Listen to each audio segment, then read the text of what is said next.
여러분, 하나님이 살아계심을 믿으십니까? 에이, 정말요? 하나님이 살아계시고 예수 그리스도가 살아계심을 믿습니까? 오늘 이 자리에서 뿐만이 아니라 여러분의 주중의 삶에서도 하나님이 살아계십니까? 예수 그리스도가 여러분의 주중의 삶에서도 살아계십니까? 정말 우리가 아멘 했는데 그 아멘이 진짜 우리의 믿음의 고백인 줄로 압니다. 그래서 그 살아계신 하나님이 오늘 이 시간에 여기서 살아계실 뿐만이 아니라 우리의 일주일의 삶의 한가운데서도 살아계셔서 역사하시고 나와 함께 호흡하고 나와 함께 동행하고 그렇게 살아계신 하나님, 내 삶에서 살아계신 하나님이 되시게 할 수 있는 그런 신앙생활 우리가 했으면 좋겠습니다. 여러분, 지난 주간에 말씀을 많이 먹고 오셨습니까? 아멘 소리가 확 줄어들었습니다. 괜찮습니다. 지난주에 또 우리가 잊어버리셨으면 이번 주에 또 여러분들이 말씀을 많이 먹도록, 이 말씀은 우리가 읽는 것처럼 묵상하는 것처럼 그렇게 보이지만 사실 우리가 이 말씀을 읽고 묵상하고 순종할 때 우리가 이 말씀을 먹는 것입니다. 예수님이 지난주에 말씀대로 말씀이신 그분이 이 땅에 오셔서 자신을 먹으라고 말씀하셨죠. 그죠? 우리가 예수님을 먹을 수 있는 직접적인 방법 중에 하나가 말씀이신 이 예수 그리스도 이 성경 말씀을 저와 여러분들이 읽고 묵상하고 그리고 어디까지요? 순종하는 것. 순종하는 것까지 하면 우리가 예수 그리스도를 배부르게 먹을 수 있습니다. 내 안에 예수로 가득 찬 삶, 그 삶이 천국에서 사는 삶이에요. 그 삶이 가장 행복한 삶입니다. 이것을 깨달은 사람은, 이것을 정말 아는 사람만, 이 맛을 아는 사람만, 니들이 개 맛을 알아 그러잖아요, 그죠? 정말 이 맛을 아는 사람만 주의 말씀을 정말 사모하고 먹고 마시려고 그렇게 애쓰는 삶을 삽니다. 여러분도 그렇게 되실 수 있기를 주님의 이름으로 축원드립니다. 제가 목사가 되면서 이제 목회를 지금 한 20여 년 이렇게 하고 있는데, 목사가 되면서 변하는 것이 한 가지가 있다면, 사람들을 만나서 얘기를 할 때 그 사람들이 얘기하는 그 어떤 팩트보다도 그 사람이 왜 이 얘기를 하고 있는가, 무엇 때문에 이 토픽을, 이 주제를 가지고 나한테 얘기하고 있는가, 왜 이 사람이 이렇게 지금 흥분하고 있는가, 그 동기를 많이 살피는 그런 훈련을 받았어요. 그리고 지금도 여전히 누군가가 저에게 와서 갑자기 막 뚜껑이 막 열려가지고 와서 막 뭐라고 그러면 제가 그 어떤 그 팩트, 그것을 제가 받아들이기보다 이 사람이 왜 이렇게 뚜껑이 열렸을까, 또 이 사람이 지금 와서 하는 얘기의 의도가 뭘까, 동기가 뭘까, 그런 거를 좀 살피게 됐습니다. 생각해 보니까 제 주위에도 그런 분들이 많이 계신데, 그런 사람들이 사실 많을수록 참 행복한 삶인 것 같아요. 또 그런 부부들은 많이 싸우지 않습니다. 와이프가 와가지고 막 쏟아붓습니다. 그런데 같이 그냥 나도 동요가 돼가지고 막 이렇게 하는 것보다 남편이 왜 내 와이프가 그녀께서 이렇게 화가 나셨을까, 동기를 또 지금 이렇게 막 이야기하는 그 원인이 뭘까, 왜 이걸 가지고 지금 나한테 이렇게 불잉업할까, 그거를 살펴주면 사실은 거기서 부부싸움이 더 번지지 않겠죠. 그죠? 동기를 살피는 거, 동기를 아는 거, 또 목적을 분명히 하는 것, 이것은 굉장히 중요한데, 다른 데서도 그렇지만 우리 영적인 생활에서 그것이 굉장히 중요합니다. 내가 왜 신앙생활을 하는가, 내가 왜 지금 여기 앉아서 예배를 드리고 있는가, 그 동기가 뭔가, 목적이 뭔가. 내가 이렇게 정말 열심히 헌신하는데 다른 사람들보다 일찍 와서, 그죠? 아침에 새벽같이 와서 찬양대로 봉사하고 저 뒤에서 또 차량으로 여러 가지 많은 헌신을 하는데 내가 왜 지금 이 일을 하고 있는가, 그 동기, 그 동기를 우리가 좀 분명히 살폈으면 좋겠습니다. 오늘 우리 말씀을 통해서 내 삶의 동기들을 다시 한번 정말 내 생각의 마음의 바닥까지 내려가서 내가 지금 여기 왜 앉아 있는지, 내가 왜 신앙생활을 하고 있는지, 내가 왜 기도하는지, 내가 왜 말씀을 먹는지, 그 동기들을 또 분명히 한번 점검하고 살펴볼 수 있는 그런 시간이 좀 됐으면 좋겠습니다. 우리 본문으로 들어가겠습니다. 6절부터 9절입니다. 하나님께로부터 보내심을 받은 사람이 있으니 그의 이름은 요한이라 침례 요한을 이야기하는 겁니다. 그가 증언하러 왔으니 곧 빛에 대하여 증언하고 모든 사람이 자기로 말미암아 믿게 하려 함이라. 그는 이 빛이 아니요 이 빛에 대하여 증언하러 온 자라. 참빛 곧 세상에 와서 각 사람에게 비추는 빛이 있었나니. 오늘 본문이 이렇게 시작하는데요, 이 침례 요한은 신약 성경에 등장하지만 마태복음 11장에 의하면 침례 요한은 구약의 마지막 선지자입니다. 그래서 이 신약 성경에 등장한다고 침례 요한은 신약 시대의 사람이 아니라 구약 시대의 마지막 선지자가 누구라고요? 침례 요한, 마지막 선지자입니다. 그동안 선지자들이 계속해서 이 땅에 빛이 비칠 것이다, 이 땅에 빛이 올 것이다 라고 계속 예언했는데 언제 이 예언이 이루어졌냐면 바로 이 침례 요한의 예언을 마지막으로 그 빛이 이 세상에 나타났습니다. 그래서 침례 요한이 지금 외치는 것은 그 빛이 이 땅에 왔는데 그 빛이 바로 누구라고요? 예수 그리스도, 그분이 예수 그리스도이십니다. 그동안 제가 마지막으로 예언하는데 수많은 구약의 선지자들이 오시리라 오시리라 오시리라 이렇게 말씀하셨는데 드디어 그분이 오셨습니다. 그분이 바로 예수 그리스도이십니다. 이것을 지금 침례 요한이 선포하고 있다고 오늘 본문이 말씀하고 있습니다. 그런데 그 예수 그리스도를 묘사하면서 오늘 본문에 그분은 빛도 아니고 무슨 빛이라고 표현하고 있습니까? 참빛. 빛이면 그냥 빛이지 왜 참자를 거기다 붙였을까? 뭔가 의미가 있지 않겠습니까? 왜 참자를 붙였을까? 참빛이란 무슨 뜻인가? 참빛 그러면 우리가 쉽게 생각하기를 참과 거짓을 생각합니다. 그래서 참빛이니까 가짜가 아니고 진짜 빛이구나 이렇게 생각하기 쉬운데 원어를 보니까 원어에 알레디논이라는 단어를 쓰고 있어요. 알레디논. 이 알레디논이라는 말의 의미가 뭐냐면 진짜 가짜 중에 진짜다 그런 의미가 아니고 불완전을 완전하게 만든다 그런 뜻이에요. 불완전한 것을 완전하게 만드는 게 알레디논, 참빛. 온전치 못하는 것을 온전하게 만든다는 거죠. 그래서 참빛이라는 것은요, 쉽게 말하면 온전한 빛, 또 진정한 빛, 다시 말하면 구원의 빛, 생명의 빛, 그것을 의미합니다.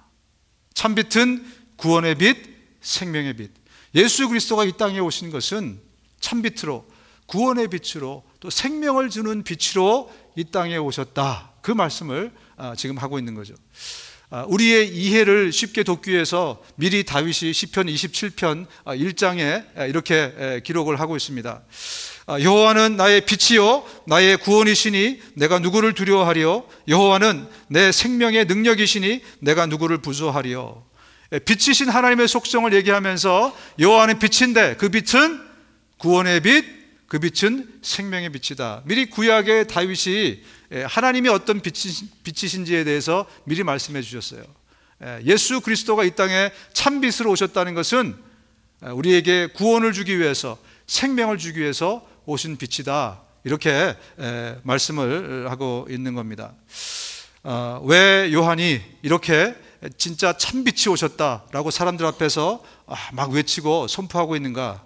왜냐하면 세상이 빛을 기다리고 있었기 때문에 그래요.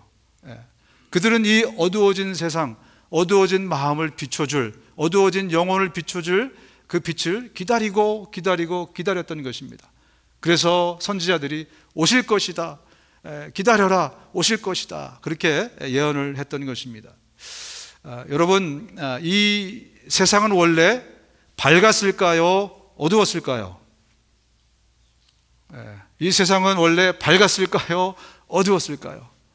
이 세상은 원래는 참 밝은 세상이었습니다. 우리 인간은 원래 어두운 인간이었을까요? 밝은 인간이었을까요? 그렇습니다. 우리 인간은 원래 아주 맑고 밝은 인간이었습니다. 그런데 죄가 이 세상에 들어오면서 세상도 어두워지고 그리고 저와 여러분도 어두워진, 우리의 모든 상태가, 우리의 영적인 상태부터 우리의 삶의 모든 것이 어두워진 그런 삶으로 변해버린 것입니다. 하나님께서 태초에 천지를 창조하신 다음에 천지 창조를 다 마친 다음에 창세기 1장의 맨 마지막에 이렇게 말씀하십니다. 하나님이 손수 만드신 모든 것을 보니 보기에 참 좋았다. 이게 원어적인 의미로 보면 모든 것이 다 완벽했다, 모든 것이 밝고 모든 것이 맑고 모든 것이 아름다웠다, 그렇게 말씀하고 있어요. 그런데 죄가 이 세상에 들어오면서 모든 것이 업사이드 다운이 되어버린 겁니다. 그래서 예수 그리스도께서 이 땅에 오신 것은 업사이드 다운 된 이 세상과 우리 인생을 밝혀주시면서 우리를 불완전함으로부터 온전하고 완전하게 우리에게 구원을 주시고 생명을 주시기 위해서 예수 그리스도가 이 땅에 오신 것입니다. 여러분, 그래서 저와 여러분들이 하루하루를 살아갈 때 생명이 넘치는 삶을 사는 것이 마땅한 것입니다. 아멘. 우리의 삶이 밝은 것이 마땅한 것입니다. 아멘.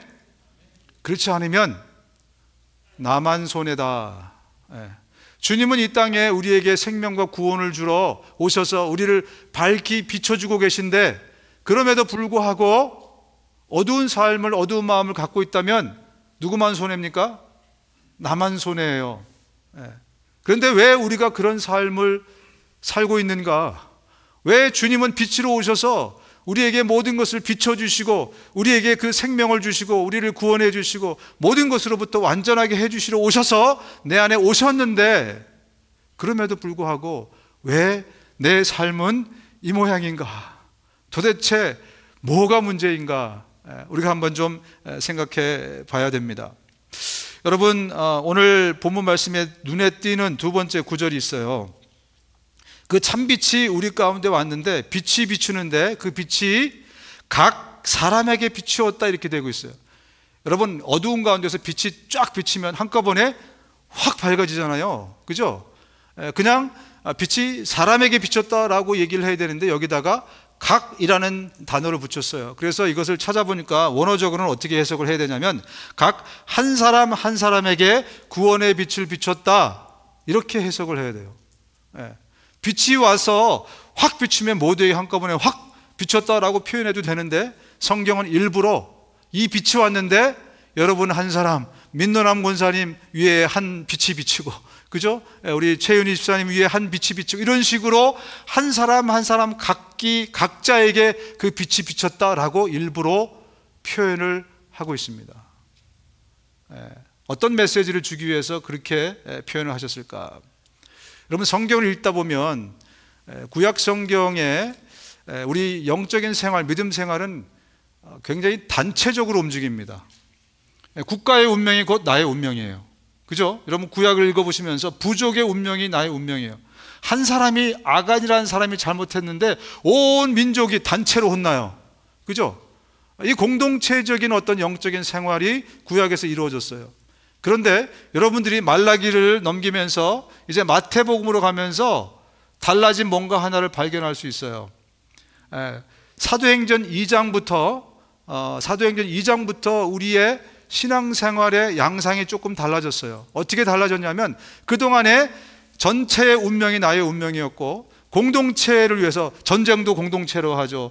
뭐 오순절, 초막절, 무슨 뭐 이런 절기들도 다 공동체로 가서 했습니다.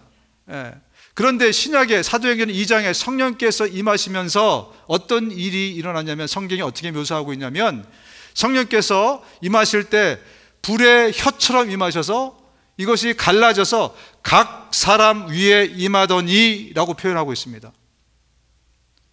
전체에 있는 120문도에게 한꺼번에 성령이 임했다, 이렇게 표현되어 있지 않고, 원어를 보면, 또 한국말 성경에도 보면 각 사람에게 임했다.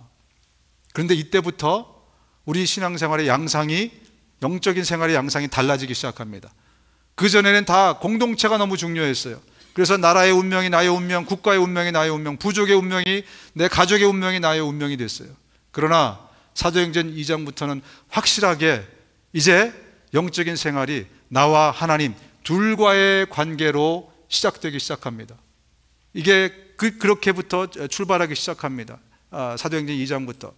그래서 우리 집안이 4대째 예수를 믿는 집안이에요. 그런다고 구원을 얻을 수 있을까요? 없을까요? 우리 집안이 그런 건 아니고요. 누군가가 제가 그런 얘기를 자주 들어서 그래요. 우리 할아버지가 뭐 평양에서 뭐 교회를 세우고 이렇게 하면서 우리가 4대, 5대째 예수 믿는 집안입니다. 그런다고 해서 구원을 우리가 얻을 수 있을까요? 없을까요? 얻을 수 없습니다. 우리 아버지가 목사입니다. 그에게 구원이 저절로 임할 수 있을까요? 그렇지 않다는 겁니다.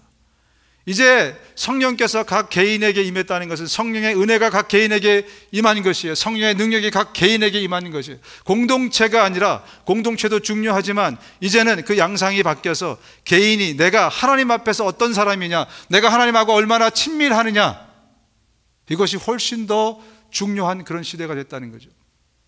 그래서 이 시대, 성령의 시대, 교회의 시대에 살고 있는 저와 여러분들에게 정말 중요한 것은, 내가 예수님을 영접하지 않으면, 내가 스스로 영접하지 않으면 내 남편이, 아내가 아무리 믿음이 좋아도 나에게 구원이 임할 수 없다는 겁니다.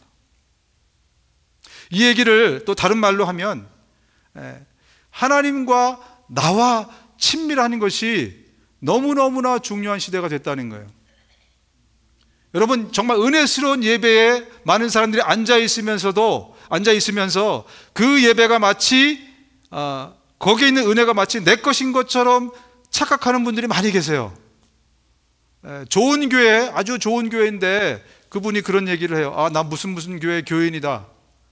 왜 그런 얘기를 하나를 생각해 보면, 그 동기를, 의도를 생각해 보면, 그 정말 소문나도록 좋은 교회만큼 그 믿음이, 그것이 마치 내 거인 것처럼 생각하기 때문에 나 무슨 교회 다녀요, 무슨 교회 출신이에요, 이렇게 말하는 사람들이 있어요.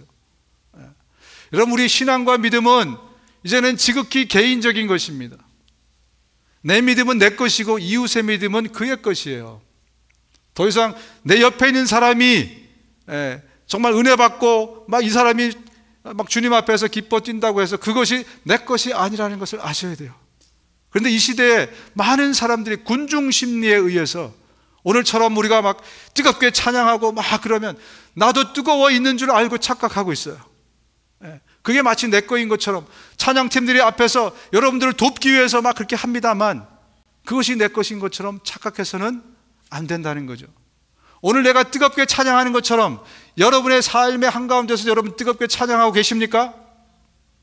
오늘 우리가 이 공동체로 만나서 하나님하고 친밀하게 예배 드리는 것처럼 여러분이 혼자 있을 때도 하나님과 그만큼 친밀하게 예배를 드리고 계십니까? 만약에 그렇지 않다면 오늘 이 시간에 저와 여러분들이, 이것은 새로운 것이 아니에요. 성경에 예전부터 있던 것인데 우리가 무지해서 몰랐던 것입니다. 이 공동체 예배도 너무 중요하지만 이제는 성령이 오시고 나서부터는 나의 개인의 예배가 너무너무 중요한 시대가 되었다는 겁니다. 오늘 여기서 내가 하나님하고 친한 것만큼 여러분의 삶의 한가운데서 하나님하고 서먹서먹해지지 않고 지금만큼 친할 수 있기를 주님의 이름으로 축원드립니다. 오늘 여기서 뜨겁게 내가 기도하는 만큼 내 삶의 현장에서도, 가정에서도, 직장에서도 하나님께 뜨겁게 찬양 드릴 수 있고 거기서 뜨겁게 기도할 수 있고, 그런 삶, 그게 정상적인 그리스도인들의 삶인 것이에요. 각기 성령께서 임하셨고 그 빛이 각기에게 비추셨다는 말은 이제는 우리가 공동체를 바라볼 것이 아니라 내가 하나님 앞에 누구냐, 이것이 중요한 그런 시대가 되었다는 거죠. 그래서 저와 여러분들의 개인의 예배 가운데 정말 뜨거운 예배, 하나님하고 정말 친밀한 시간, 그런 시간을 가질 수 있기를 주님의 이름으로 축원드립니다. 하나님을 단체로 만나면 정말 내가 하나님을 굉장히 사랑하는 것 같고 하나님도 나를 굉장히 사랑하는 것 같은데 집에 가서 골방에 홀로 앉아 있을 때, 그때에도 여러분이 지금만큼 하나님을 뜨겁게 사랑하고 또 하나님의 사랑이 뜨겁게 느껴지고 그런지 아닌지 체크해 보셔야 된다는 겁니다. 만약에 그렇지 않다면 나의 믿음 생활에 뭔가 큰 문제가, 큰 구멍이 생기고 있다는 것입니다. 여러분, 우리 삶에 어려운 일들이 가끔 일어나지 않습니까? 하나님이 허락하셨기에 그런 일들이 일어나요. 그런데 왜 그런 일들이 일어날까? 그런 일들은 하나님의 나를 부르시는 하나님의 콜링이에요. 그런 어려운 일들이 있을 때 우리는 기도의 자리에 갈 수밖에 없잖아요. 그죠? 평소에 하나님을 잊고 지내다가 그런 어려운 일이 생기면 누구라도 새벽 기도 나오고 달려갈 수밖에 없어요. 그런데 하나님이 그런 어려운 일을 허락하시는 것은 급할 때 불 잘 끄는 소방대원으로 우리를 만드시기 위한 것이 아니고, 그것을 통해서 그것이 하나님과 가까이 사는 것이 삶이 되라, 나랑 같이 살아가는 것이, 나랑 친밀하게 이렇게 지내는 것이 이 공동체로 모였을 때나 아니면 무슨 집회 때나 이런 때가 아니라 너의 평소의 삶에서도 나랑 이렇게 친하게 지내자, 가까이 친밀하게 지내자 하고 우리를 초청하시는 것입니다. 혹시 여러분의 삶 가운데 그런 어려운 일들이 혹시 있으시다면 그것은 주님의 콜링으로 오늘 받아들이시기 바랍니다. 그리고 그 급한 불만 끌 것이 아니고 하나님의 나를 이토록 그리워하고 부르시고 계셨구나. 그래서 지금의 그 간절한 만큼 하나님을 간절히 사랑하고 그렇게 사랑하면서 사실 수 있으시기를 주님의 이름으로 축원드립니다. 공동체를 통해서 우리가 하나님하고 친해지는 것은 한계가 있어요. 여러분 저랑 친해지고 싶은지 안 그런지 제가 잘 모르겠지만 제가 이렇게 일대다수로 만날 때 우리가 친해지는 것은 한계가 있습니다. 제가 여러분을 얼마나 알 것이며 여러분이 저를 얼마나 알겠어요. 그죠? 우리가 친해지려면 맨투맨으로 저를 만나셔야 될 거 아니에요. 그죠? 인간관계도 이런 것처럼 하나님하고 내가 더 친밀하게 지냈다고 하면서 이 공동체의 어떤 일들을 통해서만 하나님을 내가 친밀하게 지내는 그런 계기로 삼는다면 그럼 불가능에 도전하는 거예요. 저는 그렇게 봅니다. 불가능에 도전하지 마십시오. 여러분만 다쳐요. 상처받고. 공동체를 통해서 공동체 가운데서 하나님을 만나는 것은 친밀도의 한계가 있습니다. 개개인이 만나서 같이 먹고 마시고 대화하고 하나님하고 많은 시간을 같이 보내지 않으면 그러면 하나님과 친밀해질 수가 없어요. 그런데 오늘날에 많은 사람들이 착각을 하고 있어요. 주일 예배 잘 드리면 그러면 내가 하나님하고 굉장히 친해질 것이고 친해가고 있다. 그런데 그것은 많은 경우에 거품입니다. 이 분위기 가운데 내가 들어가 있는 거예요. 지금 여기서 막 뜨겁게 기도하고 그러니까 나도 이렇게 보면서 또 여기 같이 이렇게 동화돼서 막 기도하는데 그게 진짜 나인가 내 것인가 내 믿음인가 내 믿음의 수준인가 아닌 경우가 대부분이거든요. 그래서 우리가 빨리 우리의 착각을 내려놓고 정말 나의 개인의 예배 가운데서 하나님과 1대1로 독대하는 그 시간을 늘려가면서 주님과 깊이 있는 그런 사귐을 가질 수 있기를 주님으로 축원드립니다. 그런데 말입니다. 오늘 참빛이 오셨는데 그 다음 구절이 이렇게 말씀하고 있어요. 그가 세상에 계셨으며 세상은 그로 말미암아 지은 바 되었으되 세상이 그를 알지 못했다. 원어를 보면 예수님이 이 땅을 지으셨잖아요. 그죠? 예수님이 창조하셨습니다. 예수님의 집이에요. 집주인이 들어왔는데 집주인을 알아보는 사람이 아무도 없다. 그 말씀을 하고 있는 겁니다. 여러분 이 빛은요, 이 참빛은 태양보다 더 밝은 빛이에요. 우리가 사도행전에서 배운 것처럼 바울이 사울이었을 때 예수님 만났을 때 다메섹에 가다가 거기서 빛을 만났는데 그 오전 12시, 오후 12시인가요? 오후 12시에 정말 태양빛이 가장 강력하게 비쳤을 때 그보다 더 밝은 빛 예수 그리스도를 만났잖아요. 그죠? 그 밝은 빛이 왔는데도 못 알아보는 게 이게 기적입니까? 알아보는 게 기적입니까? 못 알아보는 게 기적 아니에요. 그렇게 밝은 빛이 왔는데. 그리고 말씀드렸다시피 많은 사람들은 메시아를 기다렸어요. 이 참빛을 기다리셨어요. 그런 상태에서 오셨는데 그 참빛을 못 알아봤다? 이거는 불가능한 일이 일어난 겁니다. 이것은 기적이 일어난 거예요.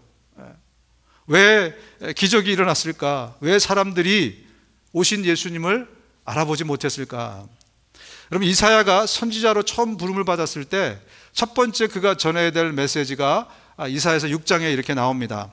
너는 가서 이 백성에게 너희는 계속 들어도 깨닫지 못하고 계속 보아도 알지 못한다고 말하라. 너는 이 백성의 마음을 둔하게 하고 귀는 막히고 눈은 감기게 하라. 들어도 못 알아듣고 봐도 못 알아보고 이런 상태, 참 답답한 상태 아니겠습니까? 이런 상태가 될 것이다 라고 예언하라는 거예요. 그랬는데 말입니다, 그 예언이 언제 이루어지냐면 700년 후에 예수님이 오셨을 때 그 예언이 정확하게 이루어집니다. 그래서 예수님이 이렇게 말씀하십니다. 내가 그들에게 비유로 말하는 이유는 그들이 보아도 보지 못하고 들어도 듣지 못하고 깨닫지도 못하기 때문이다. 이사야의 예언이 그들에게서 이루어지는 것이다. 예수님이 아예 못 받고 있어요. 이제 700년 시간이 지난 다음에 이제 그 예언이 확실하게 이루어졌다. 근데 이상한 거는요, 그 다음 구절이에요. 그 다음 구절이 이렇게 얘기하고 있어요. 너희의 눈, 제자들을 얘기하는 겁니다. 너희의 눈은 지금 보고 있으니 복이 있으며 너희의 귀는 지금 듣고 있으니 복이 있다. 무슨 얘기냐? 이 바리새인들은요, 아무리 참빛이 와서 말씀을 주시고 아무리 얘기를 해도 그들은 들어도 듣지 못하고 봐도 보지 못해요. 근데 제자들은 다르다는 거예요. 제자들은 보고 듣고 알고 깨닫는 사람들이 됐어요. 도대체 왜 바리새인들과 제자들의 차이는 어디에 있는 것인가? 궁금하지 않습니까? 여러분도 아시겠지만 영적인 것에 관심이 없는 사람은요, 아무리 귀에 가까이 대고 큰 소리로, 큰 데시벨로 막 외쳐도 전혀 알아들을 수가 없어요. 세상이, 이 마음이 내 세상의 가운데 있는 사람들은요, 지금 예배를 드리면서도 여러분들의 관심, 나의 관심이 오늘 어떻게 하면 내가 잘 먹고 잘 살 것인가, 이 육신의 편안함과 행복에 있으면 여기서 외쳐지는 말씀들이 하나도 귀에 안 들어와요. 예수 그리스도가 나하고 무슨 상관이야. 오히려 저에게 요구합니다. 어떻게 하면 내 마음이 평안해질 수 있을까? 그거 좀 설교해 주세요. 어떻게 하면, 영적인 얘기 하지 마시고 어떻게 하면 세상에서 내가 잘 살 수 있을까에 대해서, 행복할까에 대해서 좀 말씀해 주세요. 이런 요구들을 하게 되어 있습니다. 왜? 내 관심이 저 하늘이 아니라 이 땅에 있기 때문에 그래요. 늘 보고 듣고 만질 수 있는 것에. 그래서 제가 지금 이 말씀을 드린 지 1, 2, 3초가 안 됐음에도 불구하고 그 얘기도 무슨 얘기인지 못 알아들어요. 왜? 나의 관심이 영적인 것에 있지 않기 때문에 그래요. 그럼 바리새인들을 보면 얼마나 굉장히 영적인 사람들로 우리가 생각하고 있습니까? 그 사람들은요, 11조를 드려도 쌀알을 세 가지고 드렸대요. 일주일에 2번씩 금식했습니다. 그들은 큰 거리에서도 그렇고 기도의 사람들로 알려져 있어요. 그들만큼 성경을 달달 외우고 많이 아는 사람이 없어요. 얼마나 영적인 사람으로 우리는 생각합니까? 그런데 말입니다, 성경이 그들을 고발하고 있어요. 그들이 어떤 사람인지를 이렇게 고발을 하고 있습니다. 너희는 하나님과 재물을 함께 섬길 수 없다. 돈을 좋아하는 바리새 사람들이 이 모든 말씀을 듣고 나서 예수를 비웃었다. 예수님이 그들에게 말씀하셨어요. 재물과 하나님을 같이 섬길 수 없어. 둘 중에 하나만 섬겨. 둘 중에 하나가 주인이야 라고 말씀하시니까 그 바리새인들이 비웃었다는 거예요. 그러면서 왜 비웃었냐면 그들은 돈을 사랑하는 사람들, 돈을 좋아하는 사람들이었다. 그들이 그렇게 헌신하고, 그들이 그렇게 성경에 대해서 막 열심히 공부하고, 그들이 그렇게 기도하고, 그렇게 막 11조를 드리고, 그렇게 열심히 했던 것은 영적인 이유가 아니었어요. 하나님을 사랑해서가 아니고 돈을 사랑해서 어떻게 하면 내가 편안하게 살까? 그것 때문에 그렇게 열심히 신앙생활을 했던 거예요. 여러분, 만약에 저와 여러분들도 똑같다면 우리는 바리새인과 똑같은 사람들입니다. 내가 왜 이렇게 열심히 하는가? 내가 오늘 왜 여기 앉아 있는가? 여러분, 왜 여기 앉아 계세요? 여기 앉아 있는 동기와 목적을 우리가 한번 살펴보시라는 말씀이죠. 내가 왜 기도하는가? 내가 왜 정말 열심히 헌신하고 봉사하는가? 나의 동기가 이 땅에서 복을 받아서 여기서 좀 잘 살고, 좀 내 자손들도 좀 편안하게 살고 행복하고 좀 안락하게, 그게 예수 믿는 목적이고 예배 잘 드리는 목적이고 하나님께 헌신하는 목적이라면 우린 바리새인들과 다를 바가 전혀 없다는 거죠. 나의 동기는, 나의 살아가는 신앙생활하는 목적은 무엇인가? 이 말씀을 한 다음에요, 예수님이 그 뒤에 이어서 돈과 재물을 함께 섬길 수 없다, 그 말씀 한 다음에 그 다음에 이렇게 말씀합니다. 우리 15절인데 같이 한번 읽어볼까요? 15절 시작. 너희는 사람들 앞에서 스스로 의롭다고 하는 자들이다. 그러나 하나님께서는 너희의 마음을 아신다. 니들이 사람은 속이지만 나는 못 속여. 겉으로는 얼마나 경건한 척 했습니까? 겉으로는 얼마나 정말 사람들 보기에도 칭찬받을 만큼 열심히 정말 종교 활동을 했어요. 열심히 기도하고 열심히 말씀 외우고 가르치고 헌신하고. 그런데 너희들이 사람은 속이지만 하나님은 속이지 못해. 나는 너희의 마음을 본다. 그들은 돈을 사랑하고 있었던 거예요. 하나님이 아니라 세상을 사랑하고 있었던 거예요. 그래서 내가 사랑하는 세상에서 더 잘 살기 위해서 하나님께 기도했었고 하나님의 도움을 청했고 그것 때문에 하나님의 손을 잡으려고 했던 거죠. 하나님께 잘 보이려고 했던 거죠. 그게 바리새인들이었다는 것입니다. 만약에 우리도 그것 때문에 신앙생활을 지금 하고 있다면 우리는 바리새인들과 다를 바가 전혀 없습니다. 여러분, 빛으로 오신 예수님이 이 땅에 육신을 입고 오셨어요. 그래서 3년 동안 공생애를 하시면서 예수님이 12제자를 모집하셨습니다. 예수님과 함께 3년을 다니면서 동고동락하면서 먹고 마시면서 지냈는데 그가 예수님의 제자가 안 된다? 변화가 없다? 이게 기적이에요. 그렇지 않습니까? 그건 불가능한 일이에요. 하나님이신 예수님이 이 땅에 오셨는데 그분과 함께 3년을 지내면서 3년 후에 예수님의 온전한 제자가 안 됐다? 그건 기적 중에 기적인 거죠. 불가능이 일어난 거예요. 근데 불가능이 일어났습니다. 누구에게? 가룟 유다에게 그 불가능한 일이 일어났어요. 예수님과 함께 3년 동안을 다른 11제자와 함께 예수님을 쫓아다니면서 함께 정말 그렇게 신앙생활하고 기적을 일으킨 것을 봤어요. 많은 일들을 경험했어요. 그런데 그는 변하지 않았어요. 어떤 여인이 와서 예수님께 향유 옥합을 깨트린 사건을 기억하실 겁니다. 깨트리고 나니까 제자들이 막 벌떼처럼 일어나서 그 여인을 꾸짖습니다. 아니, 이 비싼 것을 여기서 깨트리면 어떡하냐고. 이것을 팔아가지고 가난한 사람한테 주면 얼마나 배부르게 좋게 살 수 있겠냐고. 제일 많이 꾸짖고 제일 많이 나무란 사람이 누군지 아십니까? 가롯 유다입니다. 가롯 유다가 가장 아주 격렬하게 그렇게 꾸짖었습니다. 그런데 성경을 보니까 이렇게 말씀하고 있습니다. 그가 이렇게 말하는 것은, 가롯 유다가 이렇게 말하는 것은 가난한 사람을 생각해서가 아니다. 그는 도둑이어서 돈자루를 맡아 가지고 있으면서 거기에 든 것을 훔쳐내곤 하였기 때문이다. 그의 관심이 어디 있었던 거예요? 돈에 있었던 거예요. 왜 돈에 있었을까요? 그의 관심이 하늘이 아니라 바로 이 땅에 있었기 때문에 그래요.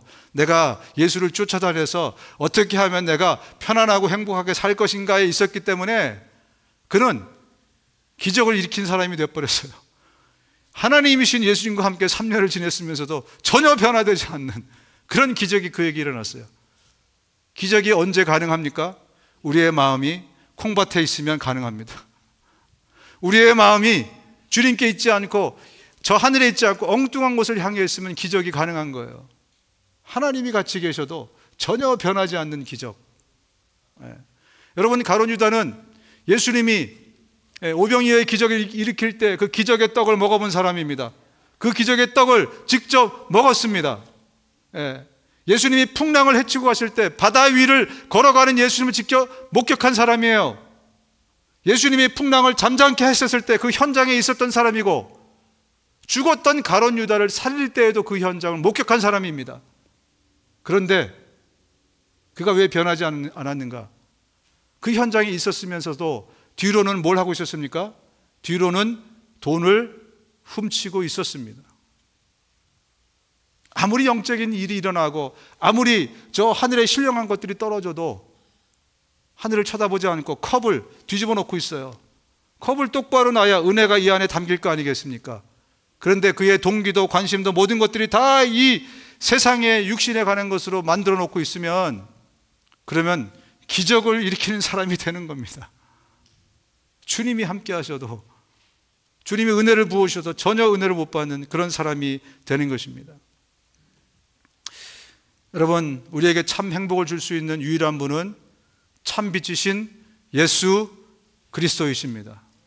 아까 우리가 찬양했죠? 예수로 예수로 예수로.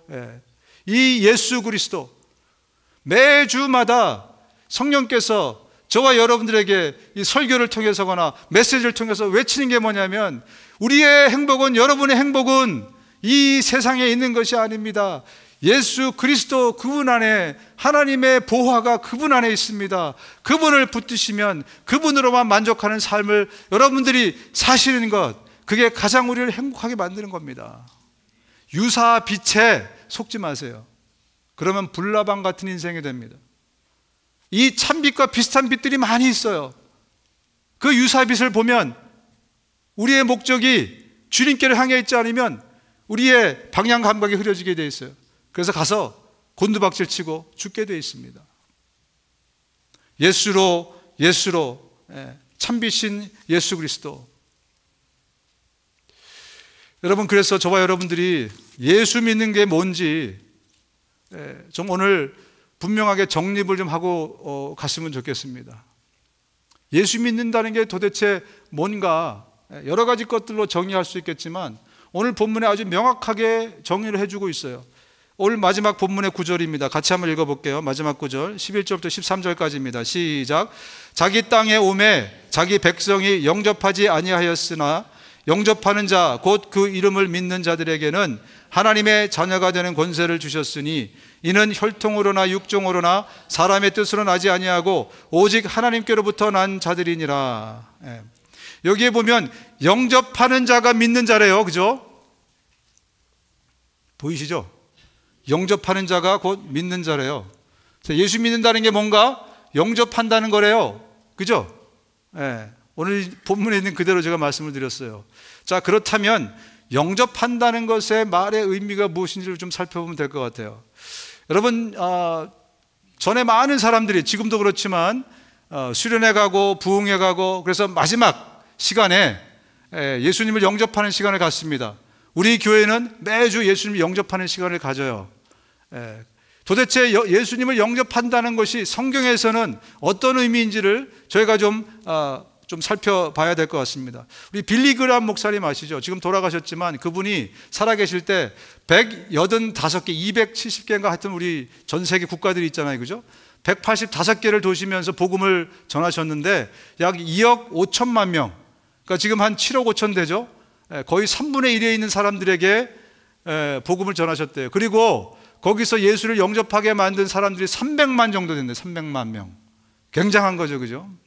여러분 한번 생각해 봅시다. 그 중에 어떤 사람은 내가 빌리 그람 목사님 집회에 가서 내가 예수님을 영접했습니다. 특히 이제 로마서 10장 10절을 근거로 해서 내가 마음으로 믿고 입으로 시인하면 구원을 받는다. 그 말씀에 의존해서 또 그날 집회에 말씀을 듣고 은혜 받고 그래서 내가 예수 그리스도를 영접하고 오늘 우리 교회에서처럼 따라하면서 예수를 영접했어요.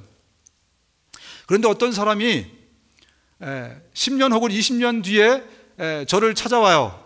찾아와서 목사님, 제가 예전에 그 집회에 가서 예수를 내가 분명히 영접했습니다. 나의 구주로 영접했어요.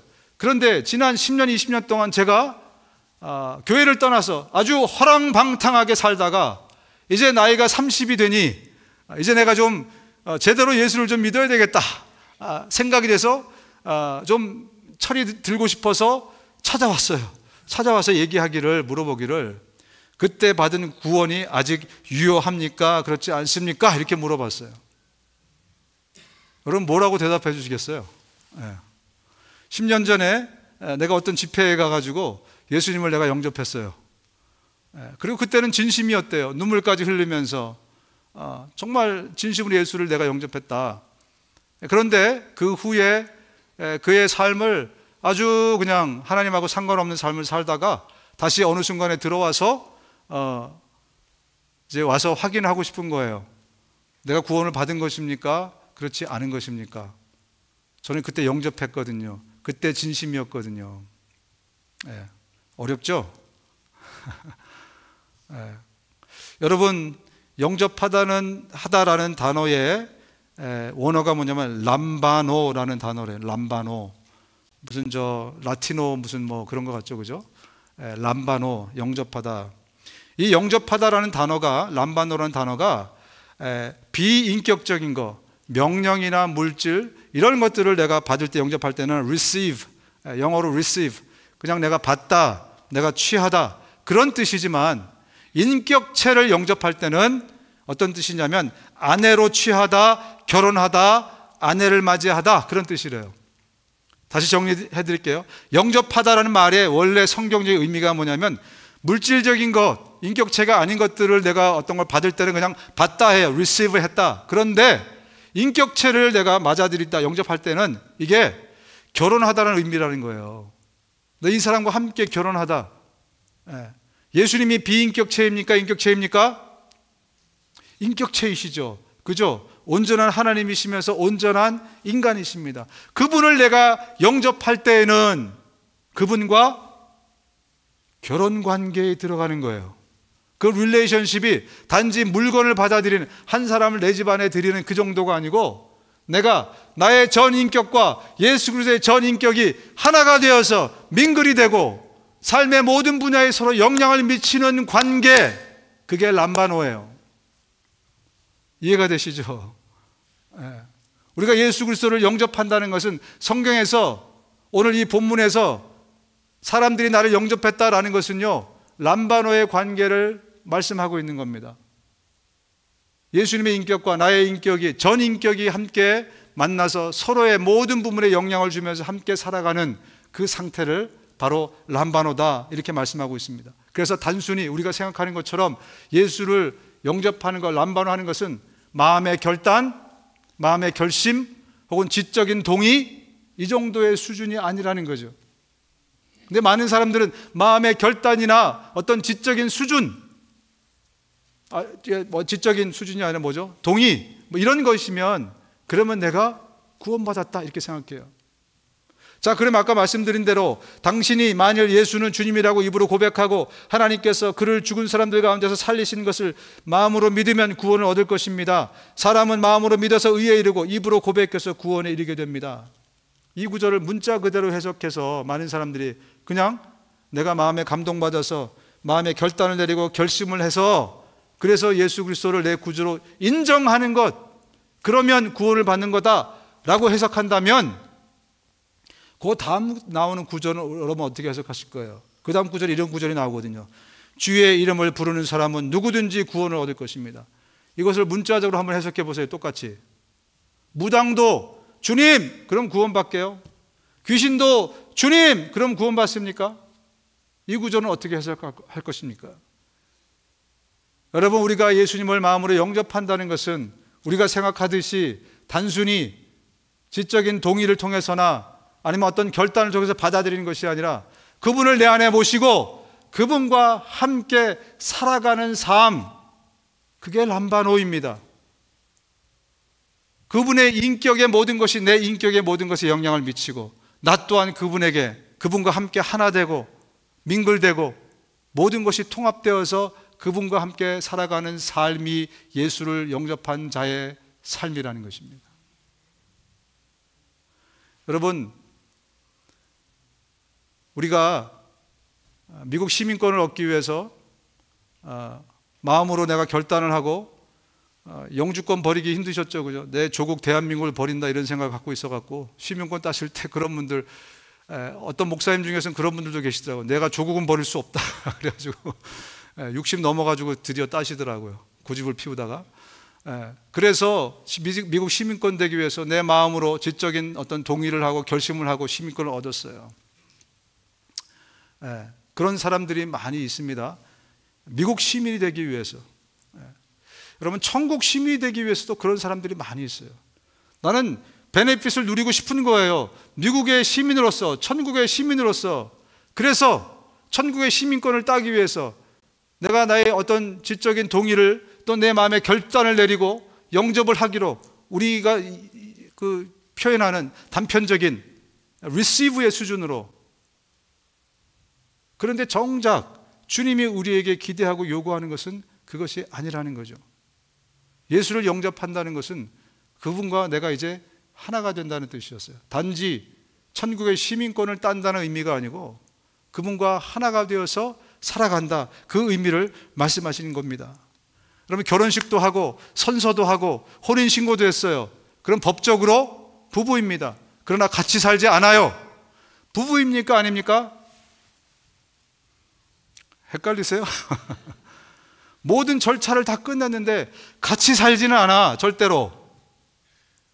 그건 부부가 아니죠. 사실혼이라는 것이 있습니다. 오히려 선서도 안 하고 결혼식도 안 했어요. 근데 같이 살면은요, 사실혼으로 어느 나라든지 인정을 해줍니다. 그게 진짜 부부인 거예요. 단지 시민권을 얻기 위해서 우리가 하는 그것이 아니라 시민으로 살아야 시민인 것입니다. 우리 하나님 아버지의 관심은 어디에 있는가? 아버지가 보시는 건 뭔가? 아버지는 자신의 아들을 저와 여러분의 이 땅에 신랑으로 보내주셨어요. 그래서 우리가 예수 그리스도를 신랑으로 모시면서 결혼식도 하고 혼인식도 하고 침례도 하고 많은 것들을 했어요.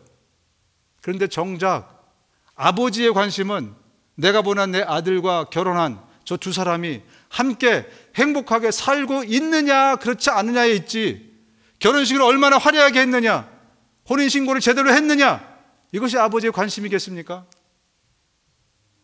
그런데 우리는 오히려 앞쪽의 관심을, 그게 더 중요하다고 생각해요. 왜? 우리는 좀 주님하고 떨어져서 내 하고 싶은 대로 좀 살고 싶거든요. 나 혼자 좀 마치 저 제3세계에서 한국 농촌에 시집 온 사람들처럼. 어떤 사람은 그런데요, 왜 시집 왔냐, 겉으로는 정말 사랑한 것처럼 그래서 왔다가 마음이 콩밭에 가 있어요. 그래서 시민권 따면 도망가요. 그죠? 같이 결혼을 했어도 살아도 같이 사는 것이 아니에요. 언제가 내가 때가 되면 나가리라, 언제 한국 영주권이 나오나 기다리는 사람인 거죠. 혹시 저와 여러분들이 신앙생활을 하면서 우리의 신앙생활의 목적이 천국행 티켓에 있다면 그래서 우리가 매우 잘못된 동기와 의도를 가지고 신앙생활을 하고 있는 것입니다. 예수님을 영접한다는 것은 그분과 함께 먹고 마시며 그분과 함께 살아가면서 그분이 가장 나의 친한, 나의 친구이자 연인이자 나의 사랑의 대상이고 그분만 있어도 나는 행복할 수 있는 그런 삶인 것입니다.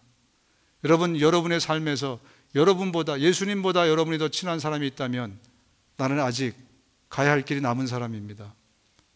우리의 삶에서 예수님으로만 만족이 안 되는 그 어떤 것이 있다면 나는 아직 가야 할 길이 남은 사람들입니다.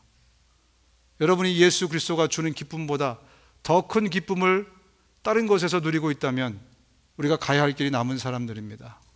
이제 성경 우리에게 말씀하고 있습니다. 예수 그 한 분만으로 만족할 수 있겠느냐? 돈이 없어도, 건강이 없어도, 내가 원하는 것을 소유하지 못해도 예수 그분 때문에 네가 기뻐할 수 있느냐? 행복할 수 있느냐? 저와 여러분들은 오늘 주님이 주시는 메시지를 받았습니다. 이제 우리의 삶에서 순종할 수 있는 우리 모두가 되실 수 있기를 주님의 이름으로 축원드립니다. 눈을 감으시겠습니다. 예수 그리스도 그분이 이 땅에 오셔서 우리에게 하나님의 자녀가 되는 권세를 주셨다고 말씀하고 있습니다. 저와 여러분 이제 왕의 자녀입니다. 왕의 자녀는 세상 사람들이 먹는 것 똑같이 먹고 세상 사람들이 하는 것 똑같이 그렇게 살 수 없습니다. 세상 사람들이 추구하는 것 똑같이 추구할 수 없어요. 일본의 마코 공주라고 있죠. 평민하고 결혼했다가 왕족을 누리는 모든 특권들을 다 박탈당했습니다. 그는 이제 한 평범한 시민으로 살아가는 그런 사람이 됐어요. 인생이 다운그레이드가 된 것입니다. 여러분, 예수 그리스도를 영접한 사람들은 인생이 업그레이드가 되는 것입니다. 이제 세상 사람들이 바라보는 것을 똑같이 바라보고 그들이 추구하는 것을 똑같이 우리가 추구할 수 없습니다. 하나님의 영광을 위해서, 기쁨을 위해서, 또 예수와 함께 예수로 만족하며 예수로 먹고 마시며 예수로 즐거워하는 그런 삶, 그런 삶을 우리가 살아야 됩니다. 여러분, 오늘 이 말씀을 듣고 예수 그리스도를 영접하고 싶은 분들이 계신 줄로 압니다. 우리 이 시간 같이 온 교우들이 함께 예수님을 영접하는 이 기도를 따라 하시면서 이것이 예수님과의 관계의 시작이 되시기를 바랍니다. 이것으로 끝나는 것이 아니고 이것을 시작으로 주님과 함께 동거하고 동행하며 람바노의 삶을 사시게 되시기를 바랍니다. 함께 기도하겠습니다. 예수님, 내가 죄인으로 태어나 죄 짓고 살아가는 죄인인 것을 고백합니다. 나의 죄를 용서하여 주옵소서. 예수님이 내 죄를 대신해서 십자가에 죽으시고 부활하셔서 감사합니다. 내가 이제 예수님을 내 구세주여, 내 인생의 주인으로 모시기 원합니다. 나를 불쌍히 여기셔서 내 마음에 들어오시옵소서. 이제 나를 다스려 주시고 하나님의 나라로 나를 인도해 주십시오. 예수님의 이름으로 기도합니다. 아멘.